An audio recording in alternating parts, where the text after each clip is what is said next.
Assalamualaikum warahmatullahi wabarakatuh. Saya Dan Abdullah Gimnastiar dari kelompok 3. Kali ini kita akan menjelaskan tentang bagan dan kerja server soft switch berkaitan dengan PBX. Nah, di sini ada beberapa poin penting, yaitu pengertian PBX, fungsi PBX, dan proses kerja PBX. A. Pengertian PBX. PBX atau Private Branch Exchange adalah penyediaan layanan telepon yang melayani pertukaran telepon dengan pusat di dalam suatu perusahaan dan menjadi penghubung antara telepon dari publik ke telepon perusahaan atau jaringan telepon dari perusahaan ke anak perusahaan lainnya di daerah yang lebih luas atau publik.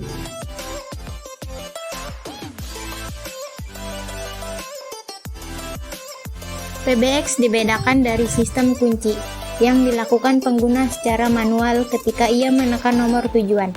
Maka dari itu, secara otomatis PBX akan menuju jalur sesuai dengan nomor yang dituju pengguna. Sistem ini disebut dengan hybrid system. Sistem kunci ini dibuat dengan memilih jalur khusus dengan menekan nomor eksternal. Namun, sistem PBX memiliki kode telepon untuk menghubungkan saluran satu dengan saluran luar dan diikuti dengan nomor eksternal. Sistem PBX memungkinkan pengguna untuk melakukan panggilan telepon secara internal dan eksternal dengan menggunakan kode yang telah didaftar di Central Office maupun di DDCO. DDCO adalah Direct Dial Central Office. B. Fungsi PBX. 1. Sistem PBX secara fungsional memiliki 4 tugas panggilan pengolah utama, yaitu membuat koneksi sirkuit atau menghubungkan antara telepon pengguna dengan telepon yang dituju. Misalnya, pemetaan ke nomor tujuan untuk jaringan telepon tidak sibuk. 2. Menjaga koneksi atau sambungan selama menggunakan telepon, yaitu dengan menyalurkan sinyal suara antara pengirim dengan penerima pesan. 3. Mematikan koneksi atau hubungan jaringan telepon sesuai dengan perintah pengguna telepon.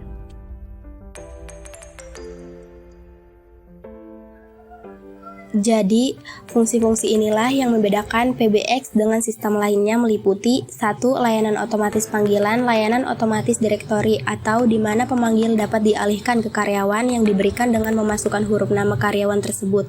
Kedua, layanan otomatis nada tunggu. Ketiga, metering call atau tampilan waktu panggilan. Keempat, memblokir panggilan. Kelima, pengalihan panggilan atau di mana panggilan telepon sedang sibuk atau tidak diangkat.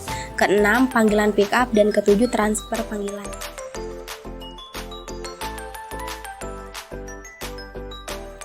C. Soft switch. Soft switch merupakan entitas berbasis software yang menjadikan fungsi kontrol panggilan pada jaringan IP.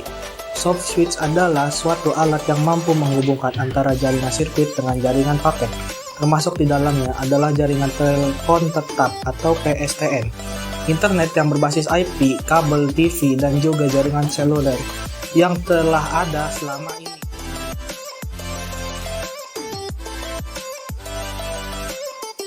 Perangkat-perangkat dalam soft switch, yaitu yang pertama ada Media Gateway Controller.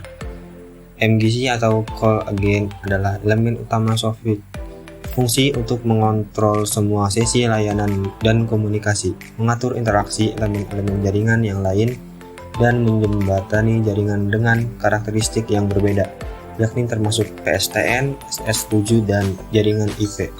Yang kedua, aplikasi fitur server untuk menyediakan fasilitas atau layanan seperti billing, multi-party conferencing, dan lain-lain. Fitur server menggunakan sumber daya dan layanan yang terkait dengan komponen yang lain pada software tersebut, contoh gatekeeper dan lain-lainnya. Yang ketiga, media server. Media server melaksanakan fungsinya yakni untuk memperkaya soft switch dengan kemampuan media. Jika diperlukan, ini akan mendukung digital signal processing DSP misalnya, yakni yaitu menanggapi respon suara. Tugas itu akan dilakukan oleh media server.